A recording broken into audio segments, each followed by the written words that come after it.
अस्सलाम वालेकुम, आदाब, सत श्री अकाल। दोस्तों, मैं अयूब अयूबी आम मीडिया की जानिब से आपकी खिदमत में हाजिर हो रहा हूँ। दोस्तों, हम आपके सामने ईरान, इजराइल और अमेरिका इसके वॉर के बारे में मंजरनामा पेश करते हैं और उसके पस मंज़र में जो चल रहा है वो हम आपको उसको एनालिसिस बताते हैं। दोस्तों, जैसा कि हमारा जो आखिरी वीडियो था, लास्ट वीडियो में हमने आपको कुछ पॉइंट्स बताए थे, उसी का कंटिन्यूशन है ये हमारा वीडियो, जिसमें हम आपको बताने जा रहे हैं, हमारा एनालिसिस ये कह रहा है और हमारी स्टडी ये कह रही है दोस्तों कि जो चीज़ें चेंजेस हो रहे हैं इस वॉर की वजह से और जिस वजह से ये सारा गेम प्लान चेंज हो रहा है या पावर गेम जो चेंज हो रहा है, वो किस तरह से उसको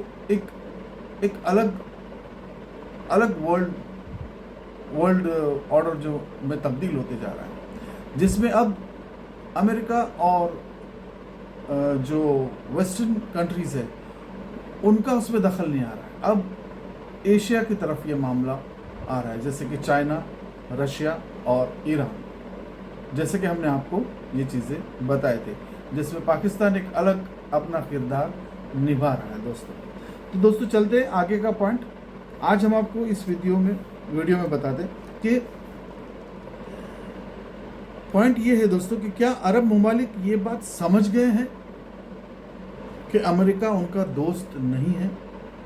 वो सिर्फ अपने मफाद और इसराइल की दिफा कर रहा था। और पॉइंट नंबर 2 दोस्तों ये है इसमें कि न्यू वर्ल्ड ऑर्डर या new order of middle east ये होने जा रहा है। दोस्तों, आप ज़रूर कमेंट करिए, लाइक करिए और शेयर करिए और अपने कमेंट ज़रूर पेश कीजिए। दोस्तों, कमेंट बॉक्स में कमेंट आप ज़रूर डालिए दोस्तों, जिसमें अब ये बात कहाँ तक, पॉइंट नंबर 1 जो हमने कहा था दोस्तों आपको कि क्या अरब ममालिक अब ये समझ गए हैं कि अमेरिका उनका दोस्त नहीं है, वो सिर्फ इजराइल के बारे में सोच रहा था। और ये बात बिल्कुल साबित हो गई। ये साबित कैसे हो गई? जब भी ईरान ने जवाबी हमले किए, जब उसके ऊपर ये जंग थोपी गई, जब भी ईरान ने जवाबी हमले किए, उस वक्त सिर्फ नुकसान या जो अरब ममालिक थे वहाँ पर जो अमेरिकन बेसिस थे, उस बेसिस को जिस तरह से उसने टारगेट किया और उस बेसिस की वजह से जो बाकी सारी चीज़ों में जो नुकसान अरब ममालिक को हुआ, बड़ा ये एक सब्र का मकाम मतलब है कि अरब ममालिक ने इस पर कोई जवाबी कार्रवाई नहीं की दोस्तों। क्यों? क्योंकि ईरान जो है उनसे बात कर रहा था कि हम आपके दुश्मन नहीं हैं, हम हमारे भाइयों के दुश्मन नहीं हैं, हम हमारे पड़ोसी मुल्कों के दुश्मन नहीं हैं, हम सिर्फ दुश्मन उनके हैं जिन्होंने हम पर ये जंग थोपी है या जिन्होंने हमारे इमाम खुमैनी को शहीद किया है या जिन्होंने हमारी उन बच्चियों को शहीद किया है या जिन्होंने हमारे इस मुल्क को बर्बाद करने की कोशिश की है। इसलिए इजराइल और अमेरिका हमारा दुश्मन नंबर 1 है और हम उनको मज़ा चखाने के लिए ये सब कर रहे हैं। ये बातें जो है वो ईरान की जो फॉरेन मिनिस्ट्री थी और ईरान के जो डेलीगेट्स थे वो सब उनसे बातें कर रहे थे दोस्तों। और इन बातों की वजह से अरब ममालिक भी ये बात समझ रहे थे और उनको भी एहसास हो रहा था कि अमेरिका जो है वो उनकी सिक्योरिटी और सेफ्टी नहीं कर रहा है, उनकी सेफ्टी सिक्योरिटी नहीं कर रहा है, वो सिर्फ और सिर्फ इजराइल के बारे में सोच रहा है और वो हमारा दोस्त नहीं है। दोस्तों, ये बात साबित है जिस तरह से अरब ममालिक और सारे मुस्लिम वर्ल्ड और कुरान में इस बात का जिक्र है कि यहूद और नसारा आपके दोस्त कभी हो ही नहीं सकते, आपके वो दोस्त हो ही नहीं सकते। ये बात बहुत बार कही गई है, आप सल्लल्लाहु अलैहि वसल्लम की हदीसों में भी ये बात है। और इस बात को मद्देनज़र रखते हुए हमारा ये तज़्किया कह रहा है कि हमारा ये सोच ऐसे करे कि हमारा रिपोर्ट है, हमारे जो दोस्त जिनसे हम बातें करते हैं जो हिस्टोरिकल लोग जो इसके ऊपर बात करते हैं या उस पर तजिया करते हैं, जब उनसे बात करते हैं, और अब आवाम में भी ये बातें आना शुरू हो गई है, अरब ममालिक में भी, कि हमें इनसे दोस्ती नहीं रखना चाहिए, हमें कुछ अलग पैटर्न पे चलना चाहिए, हमें हमारे लिए, क्योंकि 40-50 सालों से ये जो था अमेरिका इनको लूट रहा था दोस्तों। और देखिए दोस्तों कि पेट्रो डॉलर इन्होंने एक ट्रिकी भी कर दी कि जो हमारा पेट्रोल जाएगा उसको पेट्रो डॉलर में हम देंगे, पेट्रो डॉलर में हम उसको बेचेंगे, और जो डॉलर्स आएंगे उसको फिर से वो इन्वेस्ट कर रहे थे कहाँ पर, अमेरिका में, जिससे अमेरिका की इकोनॉमी ऊपर जा रही थी, जिससे जो है वो फ़ायदा जो है वो अमेरिका को हो रहा था, और नुकसान जो है अब की बार जब इनको समझ में आया कि ये सिर्फ और सिर्फ अपने मफाद के लिए और इसराइल की सेफ्टी के लिए यहाँ पर ये बेसिस बने हुए थे, जिनके पैसे या जिनका जो उनसे जो चार्जेस जो है, उनके सेफ्टी के चार्जेस जो उनसे लिए जा रहे थे पिछले 40-50 सालों से, सोचिए दोस्तों कितने अरब डॉलर्स अमेरिका उनसे ले चुका होगा दोस्तों। लेकिन अब ये फायदा जिससे समझ में आया दोस्तों, जिसमें इस बात का बहुत ज़बरदस्त एक नुक्ता आया, और सऊदी ने इस बात को भी समझा और कतर ने भी इस बात को समझा। ओमान तो दोस्तों मिडिल में ही रहा, शांति दूत बन के वो रह गया, और अभी भी वो उसी पोजीशन में है। तो जब सऊदी अरब ने ये सोचा, और उसने जब पाकिस्तान के साथ जो ट्रीटी की, सेफ्टी और सिक्योरिटी की, उसके बाद अब कतर ने भी की, कतर भी कर रहा है, सिर्फ ऑफिशियल दस्तखत होना बाकी है। और जब सऊदी अरबिया ने ये सब किया, या सऊदी अरबिया ने ये सोचा कि अब हम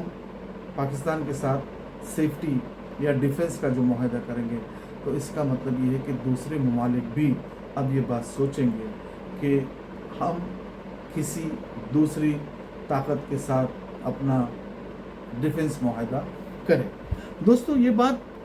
हम आपके सामने इसलिए ला रहे कि जब भी ये अमेरिका की जो बेसिस या अमेरिका की जो अरब देशों में ये रहना जो है, जो अब उनको ऐसा लगता है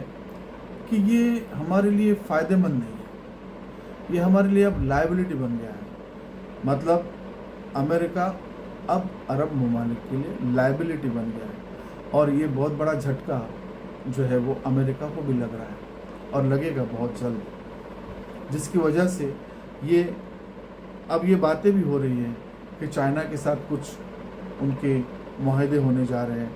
चाइना के साथ, चाइना के जो शी जिनपिंग हैं वो भी सऊदी गए थे, उन्होंने भी वहाँ पर मुलाकातें की, और यूएई के जो है वो कुछ डेलीगेट्स चाइना भी गए थे,